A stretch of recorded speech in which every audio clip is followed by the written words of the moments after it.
അങ്ങനെ കാത്തിരിപ്പിനൊടുവിൽ മാർക്കോ എന്ന ചിത്രത്തിൻ്റെ ഒഫീഷ്യൽ OTT റിലീസ് തീയതി ഇപ്പോൾ പുറത്തുവന്നിരിക്കുകയാണ്. അതിൻ്റെ ഒഫീഷ്യൽ അപ്ഡേഷനാണ് എന്നൊരു വീഡിയോ ഭാഗത്ത്.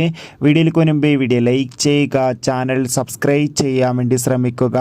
ഉണ്ണി മുകുന്ദൻ, ജഗദീഷ്, സിദ്ദീഖ് എന്നൊക്കെ പ്രധാന കഥാപാത്രങ്ങളായ ചിത്രമായിരുന്നു മാർക്കോ.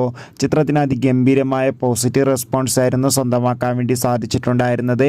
മാർക്കോ എന്ന ചിത്രം 100 കോടി മുകളിൽ കളക്ഷൻ നേടിയെടുത്തിട്ടുണ്ട്. അതുകൊണ്ട് തന്നെ ഏവരുമേറെ ആകാംക്ഷയോടെ മാർക്കോ എന്ന ചിത്രത്തിൻ്റെ OTT റിലീസിനായി കാത്തിരിക്കുകയാണ്. ഫൈനലി ചിത്രത്തിൻ്റെ OTT അവകാശങ്ങളൊക്കെ സോണി ലീവ് എന്ന OTT പ്ലാറ്റ്ഫോം സ്വന്തമാക്കിയെന്ന് കൺഫേം ആക്കിയിട്ടുണ്ട്. കാത്തിരിപ്പിനോട് ഈ ചിത്രം വരുന്ന ഫെബ്രുവരി മാസം 14-ാം തീയതി OTT റിലീസ് ചെയ്യുമെന്നും കൺഫേം ആക്കിയിട്ടുണ്ട്. എന്തായാലും മാർക്കോ എന്ന ചിത്രത്തിൻ്റെ OTT റിലീസിനായി നമുക്ക് കാത്തിരിക്കാം. ചിത്രം കണ്ടവരുടെ അഭിപ്രായം കമൻറ്റ് ചെയ്യുക. കൂടുതൽ സിനിമാ വാർത്തകൾ പെട്ടെന്ന് ലഭിക്കാൻ ചാനൽ ഇപ്പോൾ തന്നെ സബ്സ്ക്രൈബ് ചെയ്യാൻ വേണ്ടി ശ്രമിക്കുക.